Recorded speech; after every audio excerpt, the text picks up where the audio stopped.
할렐루야. 하나님 살아계십니다.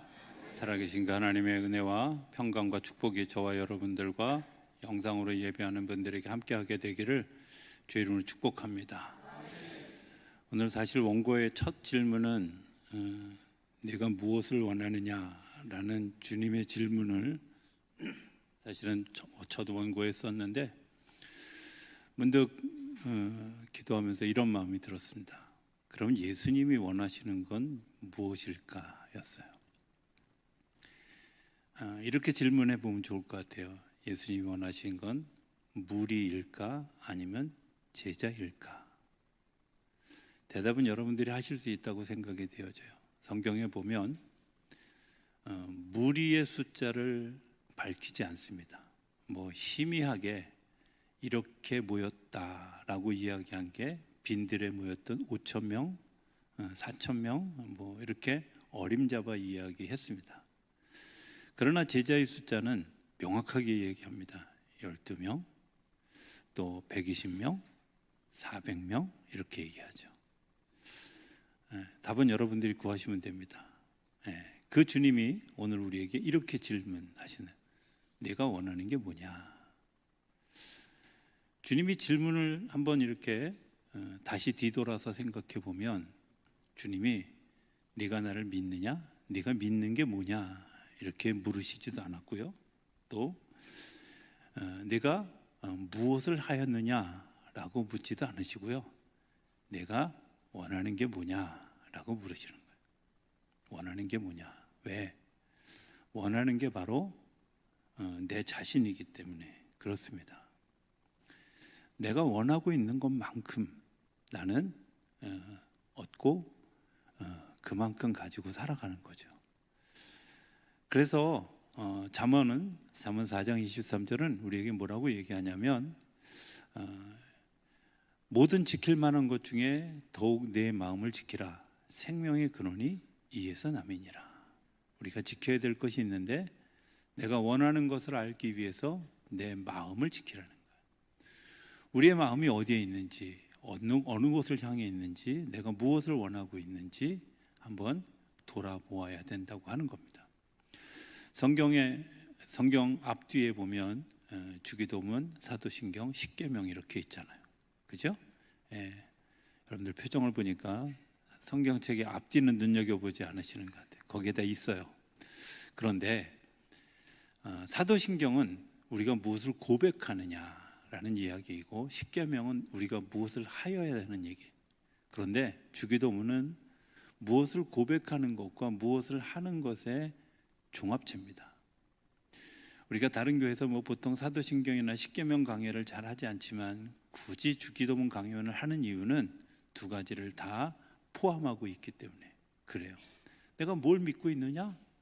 내가 무엇을 행하고 있느냐? 그게 바로 내가 무엇을 구하고 있느냐의 종합체라는 거죠.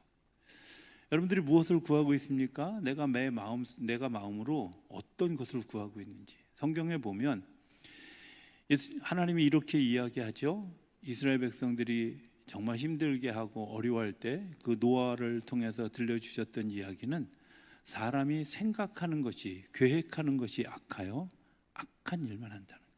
악한 일을 하는 사람들은 생각부터 악하죠. 가지고 있는 마음부터 악한 마음을 가지고 있습니다. 선한 마음을 가지고 있는 사람이 악한 일을 하는 법이 없습니다. 그래서 잠언은 우리에게 내 마음을 지키라고, 생명이 여기서 난다고 우리에게 이야기하는 거죠. 예수님이 우리에게 말씀하십니다. 예수님이 말씀하실 때 예수님이 우리에게 정보를 주시려고 이야기하지 않으신다는 거예요. 예수님이 정보를 주려고 이야기를 했다면 아마 석학들의 이야기를 가지고 이야기하셨을 거예요. 그런데 예수님의 이야기는 굉장히 실제적입니다. 들에 나는 백합화를 봐라. 어떤 철학적인 관점, 관조 이런 거 이야기하지 않는 거예요. 실생활이에요. 들에 나가서 곡식들을 보라. 때가 익어서 추수할 때가 되었다. 너희가 바다를 보라. 저 물고기가. 또 밭에 나가 보라. 밭에 보화가. 이렇게 이야기하셨어요. 굉장히 막 대단한 일들 그리고 대단한 석학들의 옛 이야기를 가지고 예수님이 이야기하시지 않고 우리에게 그렇게 이야기한 것은 지식을 전해주려고 한 게 아니라 그 자연 현상을 통해서 우리에게 들려주고 싶은 이야기가 있는 거죠. 그런데 사람들이 성경을 이해하면서 성경을 지식으로 이해하려고 하고, 그리고 그것을 묵상한다고 얘기하면서도 그 사상, 내 신앙으로만, 신앙 생활이 아닌 내 신조로만 받아들이려고 하는, 그리고 자기 자신만 깨달으려고 하는 성찰만 생각하는 일들을 하게 돼요. 그러나 예수님의 말씀은 그렇지 않다는 거예요. 예수님의 말씀은 사람이 그런 존재가 아니기 때문에 우리의 마음을 터치하고 우리의 갈망을 터치하고 우리의 사랑을 터치해서 우리로 하여금 우리 안에 있는 그런 그 하나님의 품성들이 자라나게 하고 그런 일들이 바깥으로 펼쳐지게 한다는 거예요. 그래서 히브리서 4장 12절은 우리에게 말씀을 뭐라고 이야기하느냐면, 하나님의 말씀은 살아있고 활력이 있어 좌우의 날선 어떤 검보다도 예리하여 혼과 영과 및 관절과 골수를 찔러 쪼개기까지 하며 또 마음의 생각과 뜻을 판단한다. 하나님의 말씀은 세상이 이야기하는 말과 달라서 우리의 마음을 터치하고 우리의 영을 터치하고 우리의 혼과 골수까지 쪼개서 우리로 하여금 하나님을 바라볼 수 있도록, 그리고 더 깊은 하나님의 역사를 경험할 수 있도록 우리의 심령을 건드리고 있다는 거예요. 그래서 예수님은 그것을 다시 깨우기 위해서 우리에게 질문하는 거예요. 네가 원하는 게 뭐냐 하는 거예요. 원하는 게 뭐냐. 왜냐하면 원하는 것이 내 생각이기 때문에 그렇습니다. 원하는 것이 내 생각이, 내가 원하는 만큼. 그런데 재밌는 것은 내가 그렇게 원했는데 그 원한 것을 얻었는데도 불구하고 사람들은 또 다른 것을 원하고 또 그것 때문에 불평한다는 거예요. 그렇다면 원천적으로 우리가 더 큰 것들을 바라볼 수 있도록 열어주시는 하나님의 말씀에 대해서 귀를 기울일 필요가 있다는 거예요. 그런데 요즘의 세상의 풍조는 이런 거죠. 생각하지 않는 거죠. 그죠? 예. 요즘 많이 쓰는 말이 있습니다. 아무 생각 없다고. 아무 생각 없다고. 어거스틴은 이런 사람들을 죽은 사람이라고 얘기했어요. 생각이 없는 사람은, 최악의 실패는 생각하지 않는 거다. 꿈이 없고 기대가 없고 원하는 것이 없다는 말은, 다시 얘기하면 나는 더 이상 사는 것이 싫다, 이런 얘기죠. 생각 없이 살아가는 것이 아니라 하나님이 우리에게 주시는 생각, 하나님이 우리에게 주시는 꿈, 하나님이 우리에게 주시는 마음을 가지고 살아가려고 하는 겁니다. 이런 것들을 발견하는 걸 가치 있는 것이라고 얘기하고, 또 그래서 그 가치 있는 것을 발견하면 내가 가지고 있는 가벼운 것들, 가치 없는 것들을 버릴 수 있는 거죠. 오늘 본문에 보면 이런 이야기들이 있습니다. 18장 1절에 보면 성경은 이렇게 이야기하죠. 열왕기상 18장 1절 한번 띄워봐 주시겠어요? 네, 방송실이 혼자 하다 보니까 지금 일이 분주해서 그냥 제가 읽겠습니다. 많은 날이 지나고 제3년에 여호와의 말씀이 엘리야에게 임하여 이르시되, 그랬습니다. 자, 많은 날이 지났습니다. 많은 날이 지났다는 말이 무슨 말이냐면, 엘리야가 무슨 얘기를 했냐면, 아합과 이세벨이 다스리는 그런 그 나라에 엘리야가 뭐라고 얘기하냐면, 지금부터 3년 6개월 동안 이 땅에 비가 오지 않을 겁니다 라고 이야기했어요. 그리고 나서 많은 날이 지나고 언제? 제3년에 하나님의 말씀이 엘리야에게 임하였어요. 그러니까 끝나가는 때죠. 저는 말씀을 읽으면서 이런 생각을 했습니다. 우리에게 예고 없이 코로나가 왔습니다. 그리고 3년이 지나갔습니다. 더 긴 시간이 지났습니다. 하나님이 우리에게 오늘 뭐라고 말씀하실까? 엘리야에게 말씀하시는 그 말씀에 한번 귀를 좀 기울여 봤으면 좋겠다, 이런 생각을 하지요. 그런데 엘리야가 그렇게 말하려고 했던 그 대상들을 한번 이렇게 그 뒤에 이렇게 보면 오바댜라고 하는 선지자 하나를 이야기합니다. 그 오바댜라고 하는 선지자는 굉장히 좋은 사람입니다. 그래서 아합 왕을 피해서 숨어져 있는 선지자들 100명을 그들에게 3년 동안 끊임없이 먹을 것을 제공해주고 그들을 보호해줍니다. 굉장히 좋은 사람이죠. 그런데 정말 이상한 것은 오늘 본문에 보면 모든 하나님의 선지자들이 다 없어졌고 나만 남았거늘 하고 엘리야가 이야기해요. 그럼 오바댜는 뭐야? 숨어있는 100명의 선지자들은 뭐야? 이런 생각을 하게 될 거예요. 그가 하나님의 마음에 합하지 않았다는 사실을 이야기합니다. 5절에 보면 오바댜의 이야기를 이렇게 하죠. 5절, 아합이 오바댜에게 이르되 이 땅의 모든 물 근원과 모든 내로 가자. 혹시 꿀을 얻으리라. 이렇게 얘기해요. 아합이 오바댜에게 얘기하는데 그 뭐라 그러냐면 땅의 근원 모든 내를 한번 찾아가 보자. 혹시 우리가 꿀을 얻을지 모른다 하고 가자는데 오바댜가 쫓아가요. 자, 한번 물어봅시다. 지금 이 땅에 비가 오지 않았어요. 3년 넘는 동안 비가 오지 않았어요. 그럼 뭐 해야 될까요? 여러분들도 저기 샘 근원 찾아다니고 시냇가 찾아다니고 그렇게 하실 건가요? 네, 그게 오늘 코로나를 겪은 우리 시대의 우리 모습이에요. 코로나를 겪고 났는데도 여전히 우리는 뭐예요? 먹을 것, 오늘 내가 살아가야 될 것, 이것들 때문에 사실은 중요한 관심을 잃어버렸다는 거예요. 오바댜가 좋은 선지자였습니다. 그리고 좋은 선지자 역할을 했습니다. 그럼에도 불구하고 그가 근본적으로 잊어버린 게 하나 있는데 그게 뭐예요? 하나님이 이 일의 주관자이십니다. 하나님이 이 역사의 주관자이십니다. 하나님이 이 땅의 왕입니다. 네, 진짜 눈치는 없어, 그죠? 네. 하는 것을 고백하는 거잖아요. 이게 먼저 돼야 되는 일이잖아요. 엘리야 선지자의 말을 통해서 3년 6개월 동안 비가 오지 않을 것이다 말씀하셨다면 3년 6개월이 지나고 난 다음에는 하나님이 그 비를 열어주실 것이라면 뭘 쳐다봐야 돼요? 그럼에도 불구하고 오늘날 많은 사람들이 코로나 그 시기를 겪고 난 다음에 겨우 하는 일이 뭐냐면 생업이 어렵습니다. 물가가 오릅니다. 이런 일들이 어렵습니다. 저런 일들이 어렵습니다. 뭐 사업이 안 됩니다. 경제 부흥을 위해서 우리가 뭘 해야 됩니다.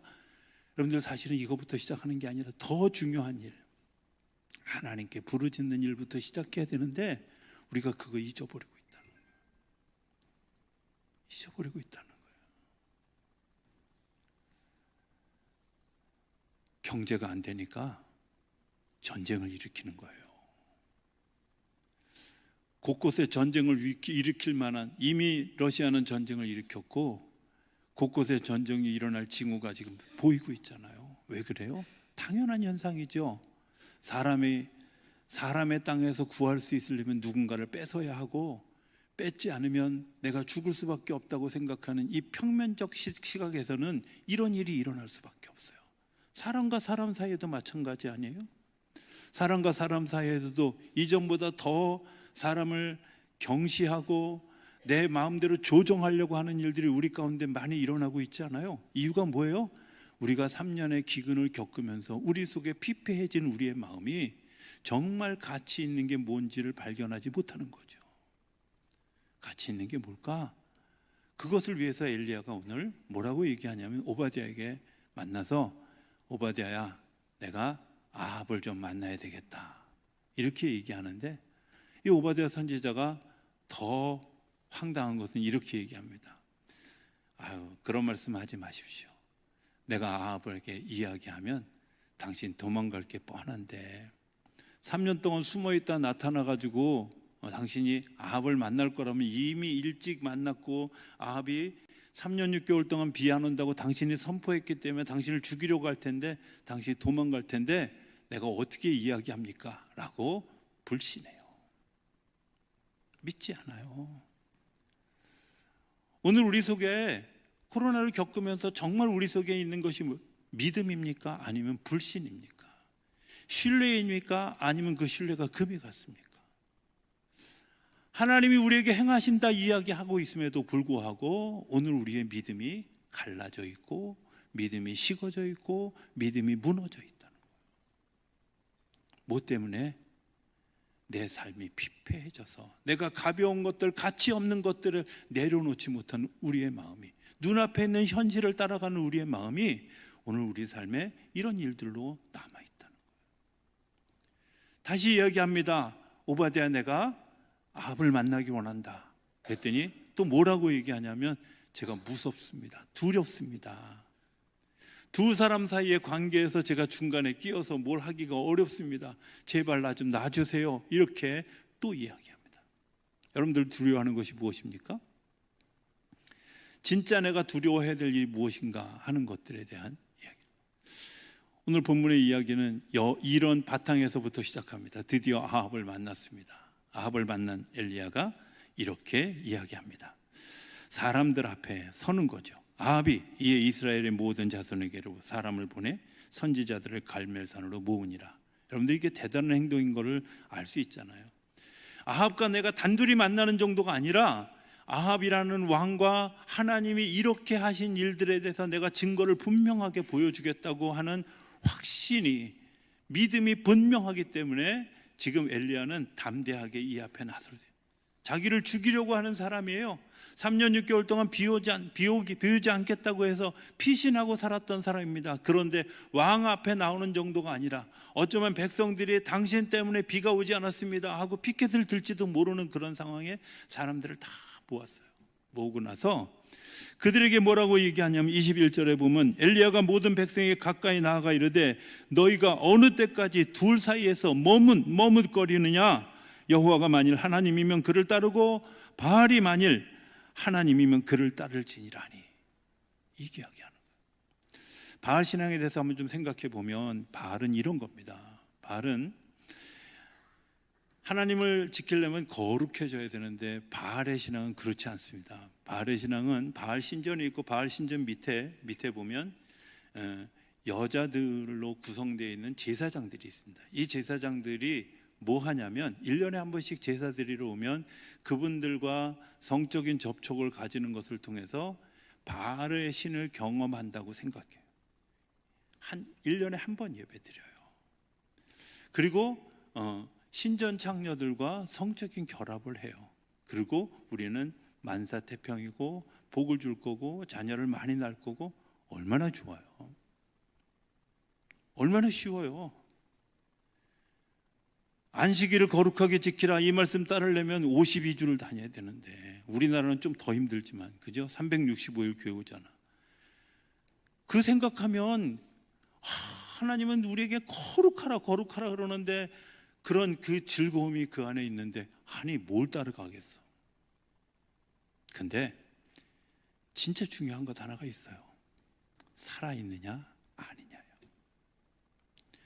죽었느냐, 나를 죽음으로 몰고 가느냐, 죽음의 신은 나를 죽음으로 몰고 가요. 요즘에 가장 큰 우상이 뭐예요? 만몬이잖아요. 돈이잖아요.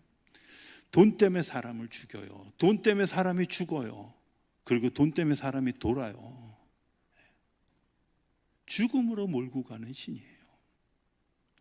하나님은 우리로 하여금 그 죽음으로 몰고 가는 신에서 구원해서 우리로 생명 있게 하시려고 우리를 부르시는 거예요. 부르실 때 내가 아멘 하고 따라가야 되는데, 우리는 여전히 뭐라고 얘기하면 가벼운 거, 좀 쉬운 거. 방송 보시는 분들 죄송합니다. 아유, 뭐하러 예배당에 그 딱딱한 의자에 앉아서 가서 예배 드려. 예? 영상 보고 그냥 누워 있어도, 잔디밭에 누워 있어도 좋은데. 예.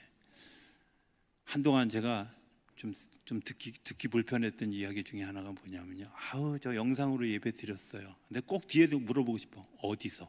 이런 거 물어보고 싶어요. 근데 참 안 물어봐지더라고. 시험 들까 봐. 한번 생각해 보세요. 내가 하나님 앞에 나아가는 것, 그게 예배의 시작입니다. 내가 하나님께 예배를 드리고자 옷을 입는 것, 그게 예배의 시작이에요. 내가 성경책을 드는 것, 예배의 시작이에요. 근데 그 예배의 시작이 생략되어지고 간편하게, 네 그렇습니다, 1년에 한 번 드리면 되지요, 네 신전 장녀들과 결합하는 그런 즐거움이 있으면 되지요. 아니요, 죄송하지만 죽은 신이에요. 죄송하지만 내가 죽어가고 있는, 내가 병들어 가고 있는 거예요. 제가 처음에 무리의 질문을, 원고에 없는 질문을 던졌습니다. 예수님이 우리에게 원하시는 것이 무리입니까? 제자입니까? 라고 물었어요. 그죠? 자, 여러분들 뭐라고 대답하시죠? 주님은요, 제자를 원하시는 거예요.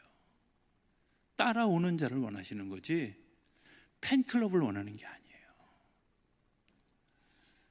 공연하면 막 손들고 막, 죄송하지만 거기에 제자가 없어요. 내가 예배드린다 하면서도 정말 하나님께서 나에게 무거운 십자가를 요청할 때, 하나님께서 내가 무거운 짐을 요청할 때, 내가 무거운 멍에를 요청할 때, 사랑할 수 없는 대상을 사랑하라고 할 때, 섬길 수 없는 대상을 섬기라고 할 때, 내가 할 수 없는 일들을 하라고 할 때, 내가 주님을 믿습니다라고 하는 믿음을 가지고 걸어가는 사람들, 그게 제자들인데, 아니요, 아유 산에 올라가는 건 너무 힘들어요, 나는 그냥 이 땅이 좋아요. 창세기 5장, 마태복음 5장 1절에 보면 너무 재밌는 얘기예요. 무리들을 보시고 예수님의 무리들을 데리고 산으로 올라갔는데, 그리고 산에 딱 앉았는데 뭐라 그러냐면, 제자들이 나은지라. 무리들은 다 떨어졌어요. 산에 올라가는 것조차도 싫어해요. 예수님과 더불어 산에 올라가는 것조차도 싫어요. 그게 무리예요. 예수님은 우리에게 제자를 요청하는 거잖아요. 지금 엘리야가 사람들 앞에 서서 여러분들 왜 머뭇머뭇거리느냐고, 너희들이 지금 결단해야 될 때라고, 죽은 신을 따라갈 것인지 살아있는 신을 따라가야 될 것인지 결정하라고. 왜냐? 이후에는 하나님이 일하심이 나타나게 될 것이기 때문에 그렇다. 하나님의 역사하심이 나타날 것이기 때문에. 다음 주부터 이제 제가 그동안 얘기했던 우리 몸의 치유에 대한 얘기를 다음 주부터 할 겁니다. 왜 우리 온 몸이 건강해야 되는가 하는 이야기를 지난 주간에 우리 최봉조 성도님 장례식을 하는 과정에서 이제 이렇게 화장장에서 기다리면서 이런 얘기를 했어요. 한 권사님이 요즘 몸이 이제 안 좋으셔서 그 이제 아픈 곳에 대한 이야기를 이렇게 서로 나누다가 그런 이야기를 했어요. 사실요, 사람의 이 네 번째 손가락은 생각해 보면 별로 유명무실하잖아요. 존재가 있는지 없는지조차도 몰라서 거기다 반지 끼워주잖아. 근데 그 네 번째 손가락이 아프니까 몸 전체가 힘들어요. 새끼손가락 별 존재감 없는 것 같아요. 근데요, 새끼손가락이 하도 존재감이 없으니까 약속할 때 이거 쓰잖아. 근데 그 손가락이 아프면 힘들어요. 우리 몸의 어느 곳이라도 고장이 나면, 어느 곳이라도 아프면 온 지체가 다 아프게 돼요. 저는 교회가 하나가 되어지는 가장 커다란 이유가 뭐라고 생각하냐면, 성도 한 분이 아프면 모든 지체들이 다 같이 고통을 겪는 거예요. 저는 정말 우리 교회가 너무 자랑스럽게 생각하는 이유 중에 하나는요, 굳은 일에 정말 최선을 다해서 같이 하고 같이 모이고 같이 예배하는 일들을 볼 때마다 정말 행복해요. 네, 정말 행복해요. 여러분들 칭찬하는 건데 왜 이렇게 심각해지는지 나는 모르겠는데 정말 행복해요. 네. 혹시 내가 이거 돌려간다고 생각하는 것 같은데 아닙니다. 진짜로 행복합니다. 여러분들, 그런 일들이 사람을 새롭게 하는 거잖아요. 그런 일들을 같이 위로하는, 함께 있는 것들이잖아요. 근데 주님이 우리에게 부탁하신 일들이 그런 것들이죠. 주님이 우리에게 부탁하신 일들이 뭐냐? 당신이 하고 있는 일들이에요. 내가 너희와 함께 하고 있다. 내가 너희와 같이 가고 있다고 하는 거죠. 가치 있는 것을 발견하는 사람은 가치 없는 것들을 과감하게 버릴 수 있습니다. 내가 쉽게 신앙생활하는 거 버릴 수 있어요. 때로는 주님께서 내게 무거운 십자가를 요청할 때, 제가 그 십자가를 지겠습니다. 이게 중요한 거죠. 예, 제가 그 일에 대해서 헌신하겠습니다. 일이 너무 중요한 거예요. 그런데 중요한 건 십자가 뒤에 부활의 영광을 보지 못하기 때문에 우리가 십자가를 안 지려고 하는 거죠. 고난 뒤에 하나님께서 주시는 축제가 있다는 사실을 모르기 때문에 우리가 그 고난을 당하려고 안 하는 거죠. 우리가 그 어려운 길을 걸어가고 나면 그 뒤에 하나님의 영광이 있다는 사실을 우리가 기억하지 못하기 때문에 안 가려고 하는 거예요. 엘리야가 사람들 앞에 섰고 그 두려움 앞에 당당하게 설 수 있었던 가장 커다란 이유는 뭘까요? 그거죠.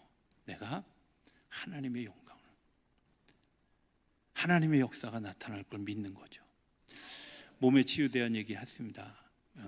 머리, 얼굴, 목, 가슴, 허리, 또 허리 아래, 그리고 다리, 이런 일들에 대해서 이제 부분 나눠서 같이 우리가 이제 묵상해 갈 예정입니다. 그런데 저는 그 과정에서 제일 중요한 게 있습니다. 내가 뭘 원하는지. 여러분들이 정말 영적으로 건강하고 든든하게 서기를 원하시는 분들은 그런 은혜를 누리게 될 겁니다. 그러나 여전히 머뭇거리고 있는 사람에게는 의미 없는 일입니다. 저런 얘기 왜 하는 거야? 불편하게 왜 저런 얘기 왜 하는 거야? 치유에 관한 일들을 설교하다 보면 영적인 공격이 굉장히 많이 들어옵니다. 그래서 제가 중보기도팀 모여서 중보기도 하자, 또 저도 기도하는 시간을 갖겠다 자꾸 이야기하는 이유는 이런 일들을 막 예고하고 광고하려는 것이 아니라 영적 싸움에 대비하기 위한 뚝을 쌓고 방비하기 위함입니다. 분명히 있습니다. 그러나 중요한 건 하나님이 우리 안에 역사하시고 하나님이 일하실 때 중요한 건 내가 머뭇거리지 않고 하나님께로 나아가는 결단이 중요하다는 거예요. 하나님께 나아가는 결심이 중요해요. 온 마음을 다하라고 성경은 이야기합니다. 온 마음을 다한다는 말, 성경은 하나님과 사람과의 관계를 부부관계로 자주 이야기하십니다. 그런데 그 부부관계에서 이런 거하고 같죠. 신랑과 신부가 결혼을 했습니다. 그리고 서로 사랑하는데 남편이 혹은 아내가 다른 여자 혹은 다른 남자와 적당히 양다리를 걸치고 있다. 어떻게 될까요? 그건 이것도 저것도 아니에요. 사실은 이것도 저것도 아닌 거잖아요. 내가 하나님을 바란다면 하나님을 온전히 온 마음으로 바라보고 하나님께로 나아가는 거죠. 하나님이 그 역사, 그것을 우리에게 보여주시려고 믿습니다. 하나님께서 우리에게 그 보여주시는 일들 머뭇거리지 말고 이제 주님께로 나아가는 시간이 되어질 수 있게 되길 바랍니다. 지난 주간에 책 하나 읽다가 이런 글을 하나 발견했습니다. 브룩스 쿡이라고 하는 목사님이 지으신 책인데 당신의 계획을 믿음으로 세우라라는 책입니다. 한 구절에 이런 구절이 있습니다. 미국 남부에 사는, 남부는 되게 덥습니다.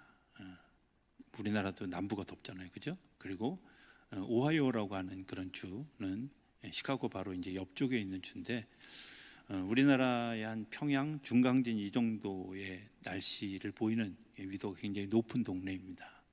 거기에 겨울이 굉장히 혹독합니다. 근데 어쨌든 이 남부에 있던 친구가 이 오하이오에 놀러 왔습니다. 겨울에 놀러 와서 여기저기를 돌아보다가 이제 호숫가에 섰고 그 호수에 이렇게 이제 들어가는 겁니다. 그리고 친구에게 뭐라고 얘기하냐면 이 오하이오에 사는 친구가 너 한번 우리 호수에 들어가 보자. 그러니까 이 남부에 사는 친구는요, 이 호수에 들어가는데 막 아주 막 발끝으로 살살 들어가는 거죠. 살살. 그리고 한 몇 발짝을 지났는데 갑자기 뒤에서 트랙터 소리가 들리는 거예요. 트랙터가 뭔지 모르시는 분들은 이따가 네이버에서 한번 찾아보세요. 굉장히 트랙터 소리가 들리는 거예요. 이해가 뭐야? 그러고 쳐다보니까 그 오하이오에 사는 친구가 트랙터를 몰고 호수를 막 들어가. 이해되셨어요? 내가 머뭇거리고 있는 건 내가 살았던 환경, 내가 살았던 그런 생각, 내가 살았던 그 삶의 믿음의 한계예요. 그런데 하나님은 그 한계 안에서 일하지 않으셔요. 우리가 트랙터를 몰고 가도 탱크를 몰고 가도 그 깨지지 않을 얼음으로 우리를 지탱해 주시는 줄로 믿습니다. 머뭇거리지 않고 믿음으로 걸어가는 이 한 주간, 그래서 정말 하나님께서 우리에게 축복하실 일들을 준비하는, 그리고 그 일들이 정말 시간이 지나는 약간의 고통의 시간이 지나고 나서 우리 안에 하나님의 치유와 축제와 회복이 일어나는 그런 시간들을 준비해가는 이 한 주간이 되어질 수 있고, 그 은혜로 인하여 기뻐하는, 그리고 그 기다림으로 인하여 우리가 기도함으로 세워져 가는 귀한 역사가 일어나는 이 한 주간이 되어질 수 있게 되기를 주의 이름으로 축복합니다.